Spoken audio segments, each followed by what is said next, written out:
Bonjour et bienvenue. Aujourd'hui, j'aimerais te montrer quelque chose de très simple. On entend beaucoup parler de l'intelligence artificielle.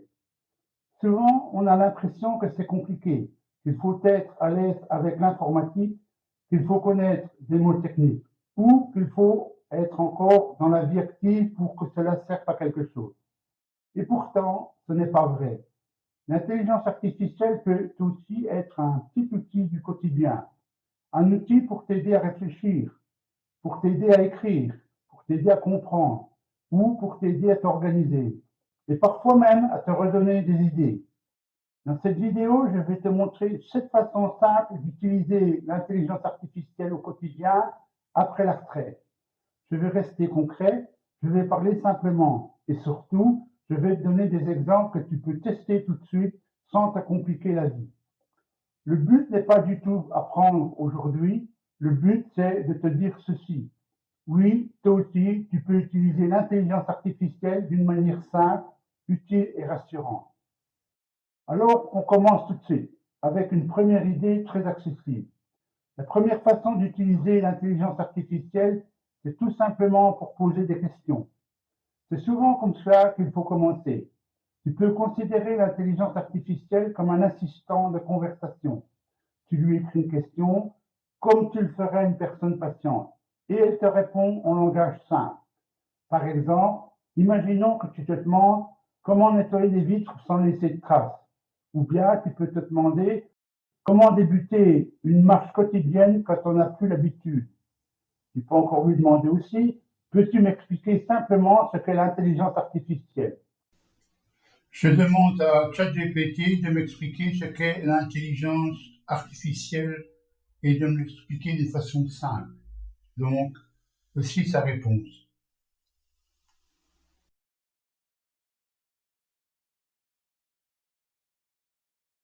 Au lieu d'aller chercher partout, d'ouvrir plusieurs sites et de te perdre, tu peux poser la question directement. Ce qui est agréable, c'est que tu peux aussi demander, en plus, explique-moi comme un débutant. Ou tu peux encore demander, réponds avec des mots simples. Ou encore, donne-moi un exemple concret. Et là, tout devient plus humain. Dans la vie de tous les jours, cela peut servir pour mille petites choses. Un conseil pratique, une explication, une idée, un résumé, une clarification. Le plus important, c'est de comprendre que tu n'as pas besoin de formuler une demande parfaite. Tu peux commencer avec des mots très simples. L'intelligence artificielle n'attend pas un langage compliqué. Elle attend seulement une demande claire.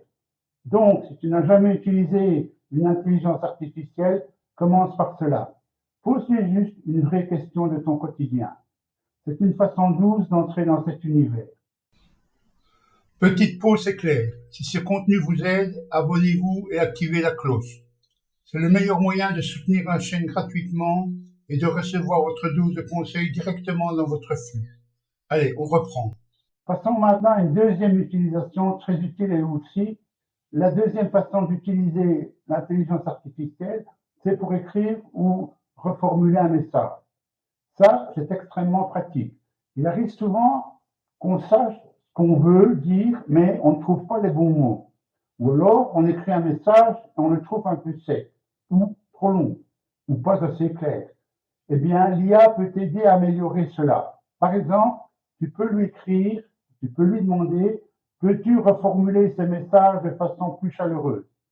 Tu peux aussi le demander autrement en disant, écris-moi un petit message poli pour remercier une personne.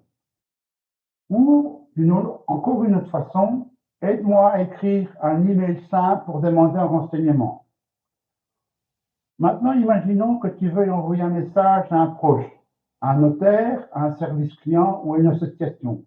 Tu as l'idée, mais tu veux que ce soit propre, clair, poli et facile à comprendre. Eh bien, l'intelligence artificielle peut te proposer une version plus fluide. Et ce qui est rassurant, c'est que tu peux toujours relire, corriger, enlever, raccourcir. Tu restes maître du texte. L'IA t'aide, mais elle ne décide pas à ta place. C'est un point important. Il ne s'agit pas de laisser la machine parler à ta place, il s'agit de te faire gagner du temps et de te donner un coup de main quand tu hésites. Tu peux essayer cela aujourd'hui avec un message très simple, un remerciement, une demande de rendez-vous, ou un petit texte pour souhaiter un bon anniversaire. Tu verras vite que cela enlève beaucoup de blocages. Un troisième usage, maintenant, et celui-ci peut surprendre beaucoup de monde. La troisième façon d'utiliser l'intelligence artificielle, c'est pour trouver des idées de repas, de courses ou d'organisation simple à la maison. Oui, là aussi, cela peut aider. Par exemple, tu peux écrire ou tu peux lui demander « Donne-moi 3 idées de repas simples pour ce soir ». Ou tu peux encore lui demander « Je veux cuisiner avec des pommes de terre, des œufs et des carottes. Que puis-je faire ?» Encore une autre demande « Prépare-moi une petite liste de courses pour 4 repas faciles ». C'est très pratique quand on manque d'idées, quand on veut cuisiner simplement ou quand on veut éviter de tourner toujours autour des mêmes repas. L'intelligence artificielle peut aussi t'aider à adapter tes propositions. Tu peux préciser, je veux quelque chose de facile, je veux quelque chose de léger, je veux une recette économique, je veux un repas pour une personne, ou pour 2 personnes, ou 3 personnes, ça dépend de ton choix. Tu peux encore lui dire, je veux quelque chose avec un peu d'étapes. Là encore, on voit bien que l'intelligence artificielle ne remplace pas ton bon sens. Elle te propose des pistes, à toi ensuite de prendre ce qui t'intéresse. Dans le quotidien, cela peut vraiment rendre service. Un jour où tu es fatigué, un moment où tu ne sais pas quoi cuisiner, ou quand tu veux juste un peu de variété sans réfléchir longtemps. C'est rassurant parce qu'on reste dans quelque chose de concret. Pas besoin d'être technicien. Tu poses une question simple, tu reçois des idées et tu choisis. Tu peux très bien tester cela aujourd'hui avec ce que tu as déjà dans ton frigo. Passons maintenant à une quatrième utilisation très utile pour beaucoup de personnes. La quatrième façon d'utiliser l'intelligence artificielle, c'est pour comprendre plus facilement un sujet compliqué. Et ça, franchement, c'est une vraie force. Il y a des moments où on lit quelque chose et on se dit, je n'ai pas bien compris.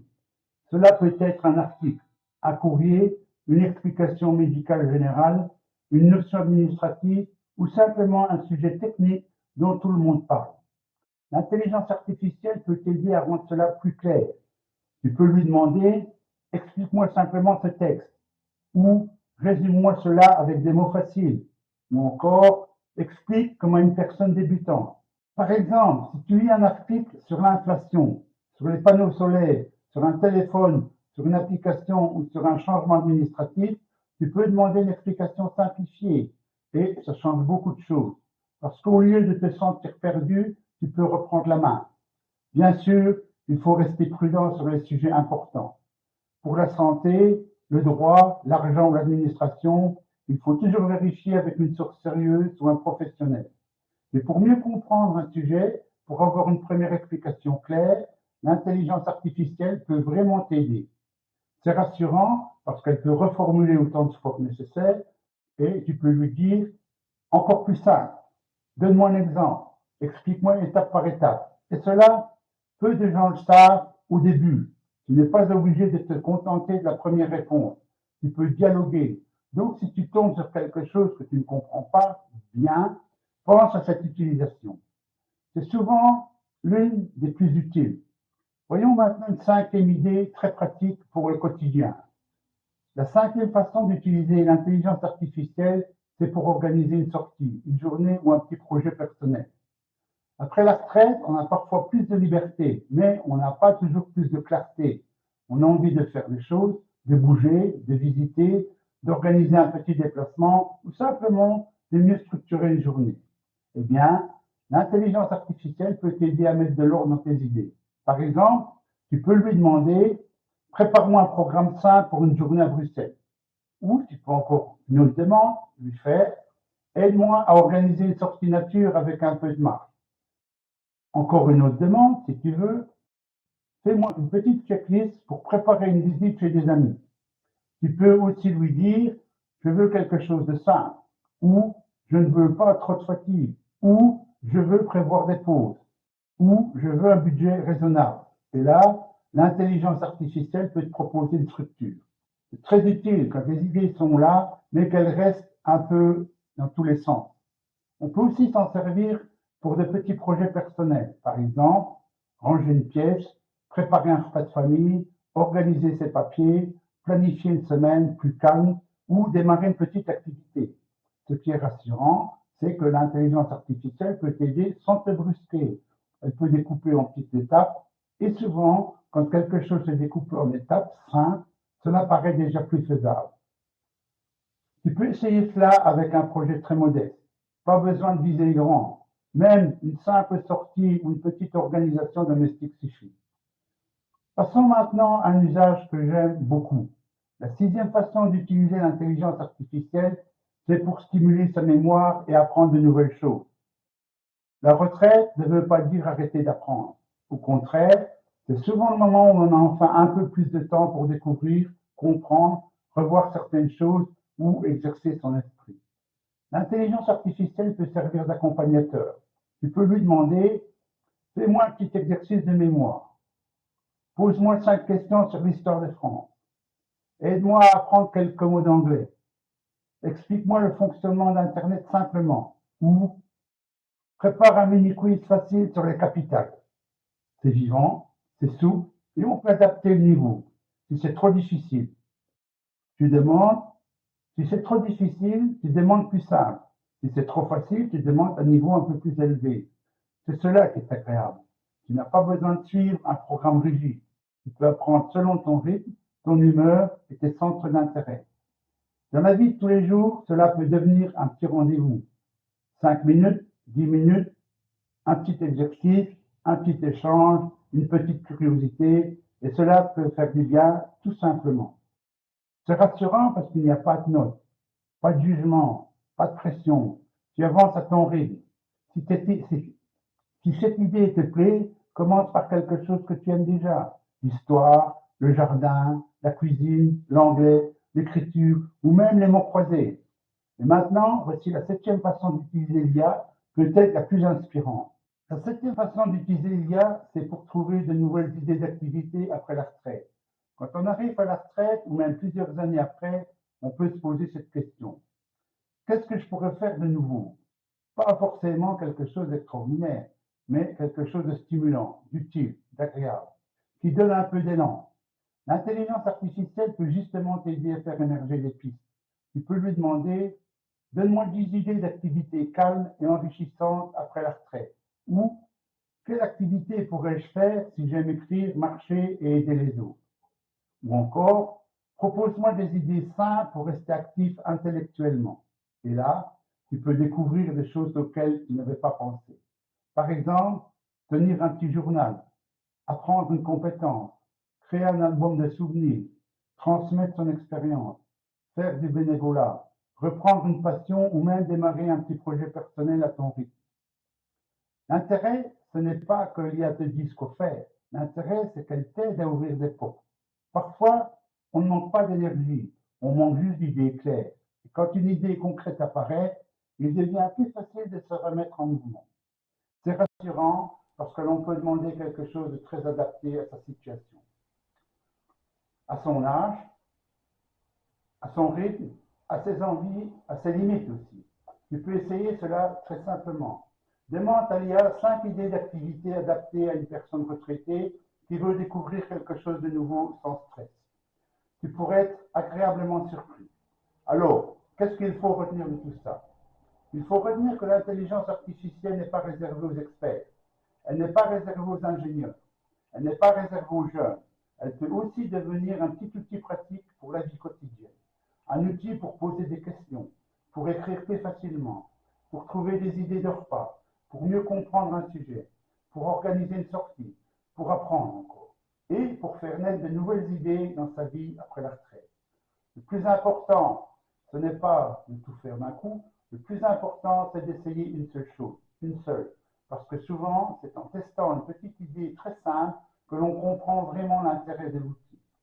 Si tu veux, tu peux même revenir à cette vidéo plus tard et essayer un usage l'un après l'autre.